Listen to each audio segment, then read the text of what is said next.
Hey everyone, welcome to Locked On Lakers for Monday. Brian Kamenetsky and Andy Kamenetsky. Don't look now. The Lakers have won 5 of 6 and should have Anthony Davis and LeBron James available Monday against Indiana.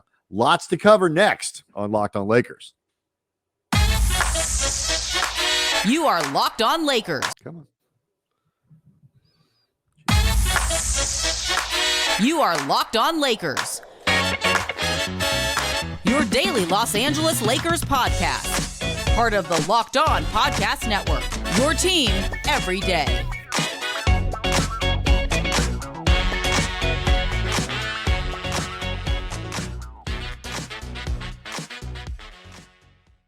Thanks to everybody for making Locked On Lakers your first listen of every day, Monday through Friday, sometimes on weekends, no matter how or where you get your podcasts, always free, never behind a paywall. And Locked On Lakers on YouTube is where you can go to get the show, generally speaking, a little early, a little before the audio product. And we appreciate, we're getting real close to 9,000 subscribers there on that channel. Cool community of Lakers fans that are kind of congregating there, talking to us, talking to each other.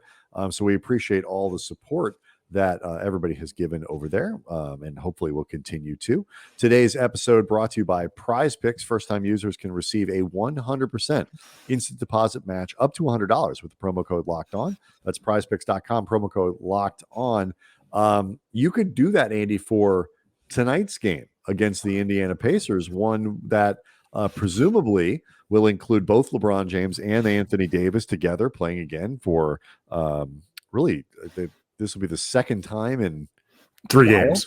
Yeah. Second time in 3 games.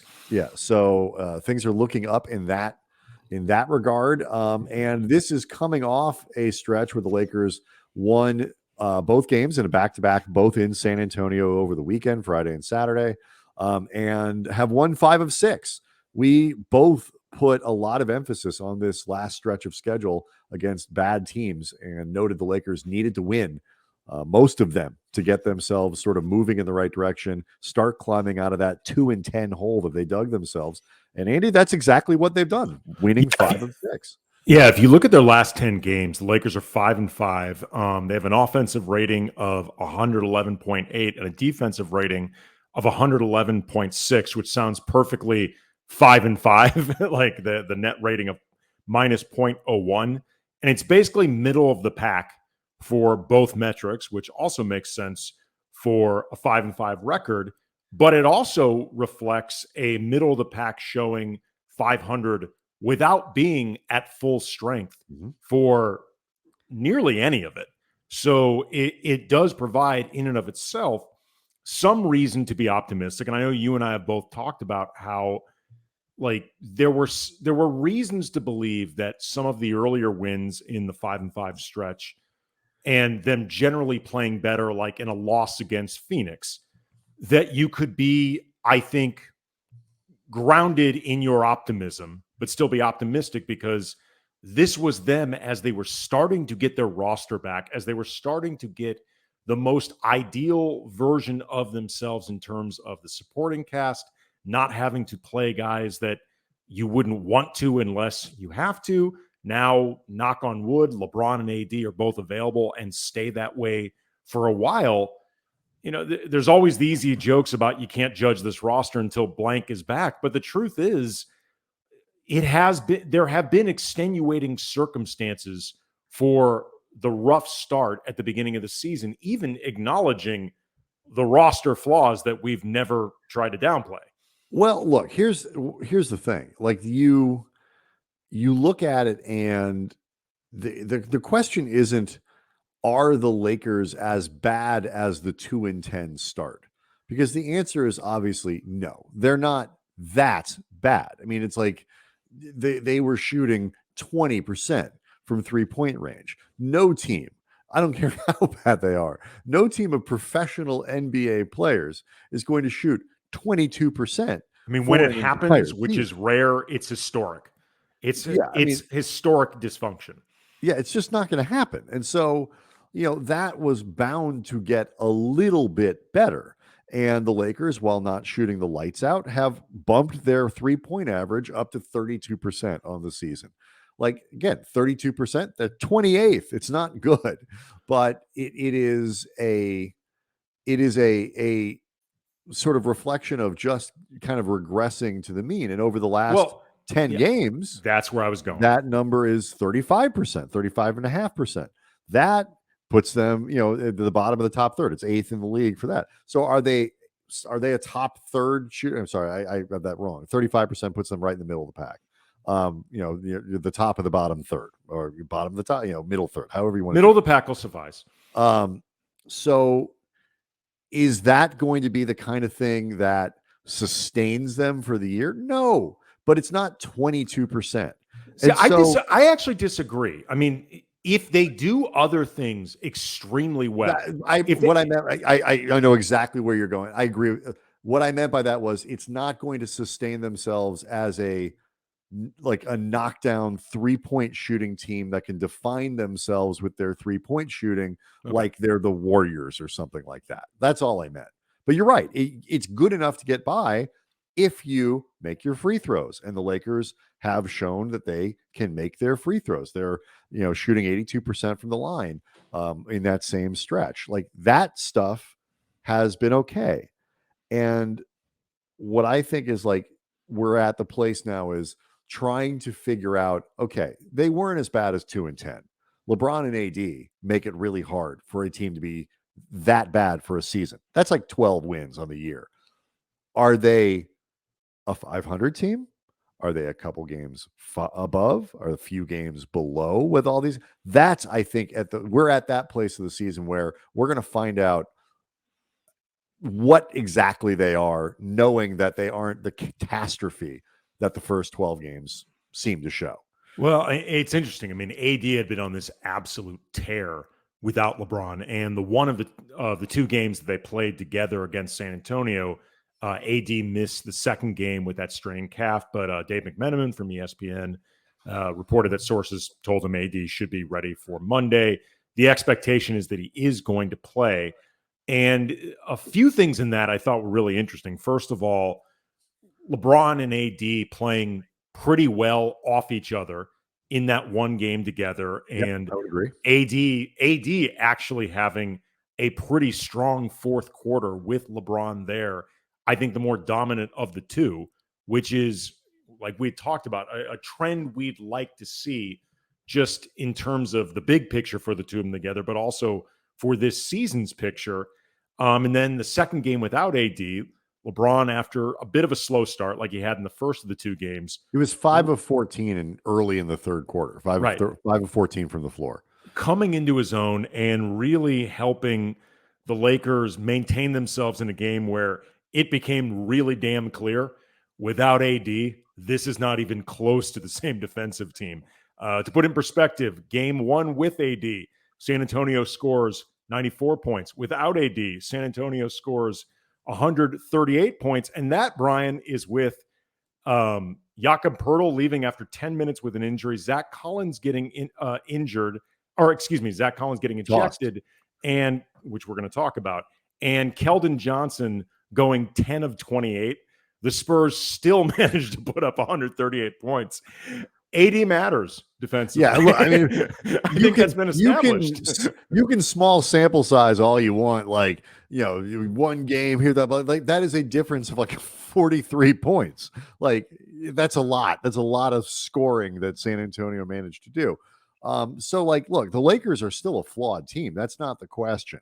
But I admit, I'm watching that game going into the third quarter. I'm confident the Lakers are going to win because San Antonio really just isn't that good. They've got promise. They're well coached, blah, blah, blah. They are currently not a good team by design. This is purposeful. They are entering a rebuild for the first time in 30 years. So I'm confident the Lakers are going to win, but I'm a little concerned about LeBron. And LeBron is, like I said, 5 of 14, and he's turning the ball over a little bit. And it's like I'm a little concerned. And then in the third quarter, he goes off, and he continues to go off through the end of the game, to the point that he finishes not just 10 of 10 from the line, but 11 of 21 from the field and 7 of 12 from 3-point range in a game the Lakers, by the way, shot almost 52% from 3-point range. Somebody, as Lonnie Walker said after the game, apparently poked the bear. And might I just say, don't poke the bear. It is really stupid to poke the bear. People used to poke the bear with Kobe every once in a while. And when you have LeBron or any of these stars in a place where they feel they're looking a little vulnerable, just leave them be. Let them do that. But if poking the bear gets LeBron to do what he did in the second half of the San Antonio game for the rest of the year, I don't know who did it, but thank you. Thank you, bear poker, because you may have saved the Lakers season. I think somebody on San Antonio thought it was #washed bear. I guess. They were looking to prove a point. It's also interesting, too, LeBron's reaction. We'll talk about this. We'd mentioned Zach Collins getting ejected. It was because of a flagrant foul, elbowing or forearm hit to Russell Westbrook's head. Russ's head gushes blood, and the reaction on a few counts was really interesting. Yeah, so let's do that next, because we've had a few. We talked about it with Pat Bev. These sort of galvanizing team moments. The Russell Westbrook bloody forehead could be another important moment this season. So we'll do it next. Locked On Lakers is brought to you by Turo. Turo is the world's largest car sharing marketplace. With Turo, you can book any car you want, wherever you want it, from a community of local hosts across the US, the UK, Canada, and coming soon to Australia. Browse a huge selection of vehicles for just about any occasion or budget. Book an SUV or minivan for a family road trip, a pickup truck for those bulky errands. Just test drive the new electric vehicle you've had your eye on and you want to see, does this work with my everyday life? You can also find an affordable economy car if you're on a budget or just need to get from point A to point B, because sometimes you just got to drive somewhere. And many Turo hosts can even deliver the car right to you. Every trip is backed by liability insurance. Terms and conditions and exclusions apply. Turo.com.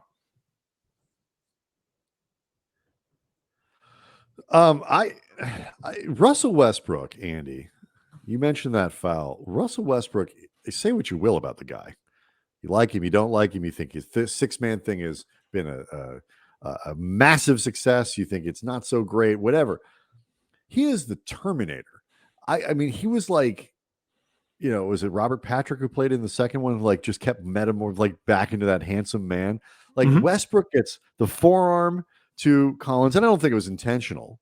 Like to the point where Collins seemed surprised that Westbrook reacted the way he did until I think he saw his face, and then he probably figured it out. But, and then so the next thing is the toweling off, and I know you want to talk about that with LeBron. The next time we see Westbrook, he's got a little Band-Aid on. And the next time we see him after that, it's as if nothing happened. Like there's this tiny little mark right at his hairline where I guess the cut was, but he was like Wolverine. He had completely healed to that point. So the dude keeps showing up and playing. And like earlier in that game, I think he had a moment where he looked like he was hurt and briefly left the floor and then wasn't, I guess. And so Russell Westbrook is very difficult to kill. But I know you wanted to talk about that moment with LeBron where he came and kind of toweled off a very bloody Westbrook. Yeah, to your point about his forehead healing up, as I tweeted out at Cam Brothers, because Russ does not miss a lot of games over the course of his career. He pretty much plays through it. Even his skin is durable. Like, I mean, the whole damn body's durable, because you're correct. It did something that I thought would require stitches. It turned out didn't even need that. I think he just like thought about it really hard and it closed the wound. Well, something I did learn actually when I was a kid we were playing Kill the Man with the Ball, the elementary school game where it's chaos and one guy's just getting tackled by like 20 other people. By the way, that is not a game you're really allowed to play anymore. No. Everything we learned about, like head trauma, brain trauma, concussion issues in tackle football with helmets really makes you realize kill the man with the ball, just not a safe game. But I will say, last thing on kill the man with the ball, what I love about that game is the fact that all the rules are included in the name of the game. That's it. Like, what are we playing? Kill the man with the ball. How do you play? Kill the man with the ball. Okay, here we go. I cut my head open playing that game one time, like 5th or 6th grade. And I remember my head was gushing blood. And I ended up going to the emergency room, and like either my mom or dad was there, like, and, you know, freaking out, like thinking like this is going to be like 30, 40 stitches, whatever. Turned out it was like 2. And what I learned in that moment was your head bleeds a lot. Like your head actually the scalp has thousands of little blood vessels. Right. Yeah. So it really wasn't even that serious. But anyway, Russ has durable skin. But what I also found really interesting about that moment was the way LeBron really took charge. Like he was the first guy and really the central teammate that was holding Russ back, calming Russ down. He even took the towel that was being used to try to stop the blood. LeBron was applying it. Like, I mean, this was MVP versatility like you rarely, if ever, see in a superstar. But I also found it significant just because LeBron seemed genuinely concerned about Russ, seemed genuinely upset on behalf of Russ. And these are two guys who, you may recall, there was a lot of off-season tension speculated between the two, demonstrated between the two. There's always the overarching question of Russ's place on this team, and always the overarching question of LeBron's satisfaction with the roster, which is directly related to Russ's place on this team. So in that moment, I really liked what I saw from LeBron there, and I don't think it was insignificant. No, I don't agree with you. And what I think was what he was really concerned about was that Russ was going to get himself thrown out of the game. I mean, I don't think he thought because he didn't like start going after Collins. It wasn't a Pat Beverly moment in the sense that, you know, when Beverly saw Booker kind of at Reeves, Austin Reeves in the Phoenix game on the ground, and Ayton standing over him, and he checked him. And by the way, Monday will be the third of the games that Beverly misses. Interesting, be very interesting to see how they go forward, whether or not Beverly re-enters the starting lineup, what they do. But either way, this wasn't like him physically going after Collins, because like I said, I don't think it was in the moment. I don't think anybody felt it was a particularly egregious play. Russ literally got up and saw blood. Like that teased guys off. It was very much like the incident. It was like the incident last year with Isaiah Stewart on the Pistons and LeBron.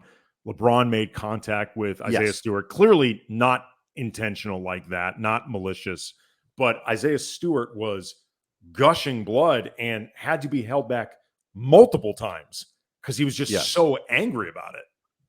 And so, you know, I think what we saw was, you know, obviously, sure. I mean, you know, no question. LeBron is, you know, keeping an eye on his teammate and wants to make sure he's okay and all that stuff. But, you know, Westbrook was asked after the game if James was kind of protecting him from retaliating against Collins, getting himself thrown out of this game, potentially suspended for another, because Westbrook's reaction earned Russ a tech. I was surprised, a little bit surprised at that. I was surprised Collins got a flagrant 2 and was thrown out of the game, but so was I. Had Westbrook gotten up and shoved Collins, started a fight or whatever, that could be 1, 2, 3 games for Russ. And so Westbrook said after the game, probably so, when he was asked, did LeBron protect you from retaliating against Collins in that way? And so, yeah, it's leadership. It's awareness of the situation. It's understanding kind of his role on the team. And then, you know, LeBron was asked about it after the game and, you know, said that he, you know, before they were teammates, they were brothers and friends and things of that nature. He actually said things of that nature. LeBron loves the line things of that nature. He loves things of that nature. But I just like stepping in that moment to protect your teammates' availability is both a reflection of like, okay, I think their relationship is good, but it's also an awareness of protecting your teammate from himself and the value that Russ now has with this group. And the idea, like, there may have been a point earlier in the year or last year or something where like if the same thing happens and it's going to result in like a 5-game suspension for Westbrook, people would be holding each other back to make sure nobody stops Russ. LeBron's yelling at Russ, "You gonna take that, man? Right. you gonna go out like that? Zach Collins punk you like that? You better go fight him. Like swing hard. Like, Yeah. like I don't think anybody would have but this year, losing Russ for 3 or 4 games would make a difference. And so I liked that aspect of it a lot. This game Monday is a really interesting one because it, for a lot of levels, it is the beginning of a long stretch where the Lakers basically play on the road. The Lakers have 6 home games, Indiana being one of them on Monday. 6 home games between tonight and the 4th of January.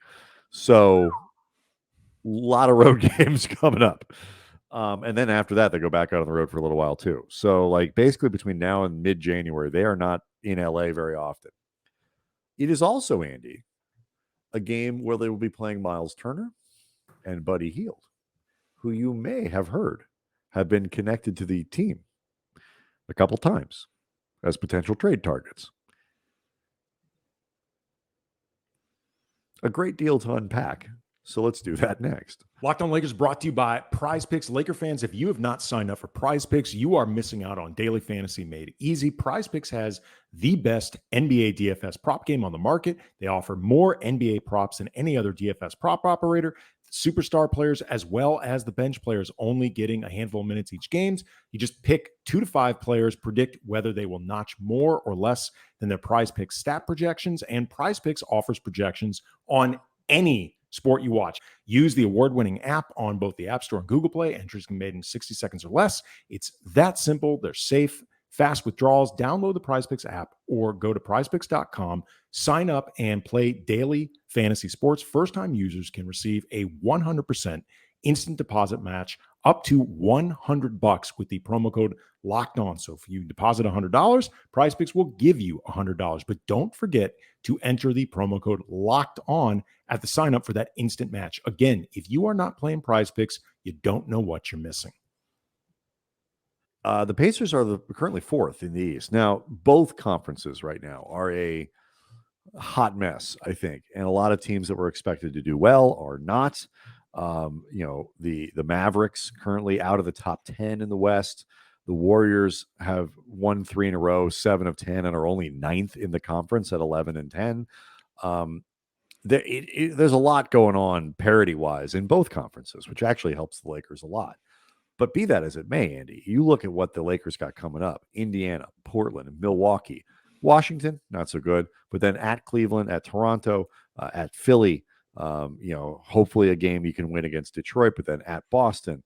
The next stretch of games is almost the exact opposite of what they were doing before. And so we'll see.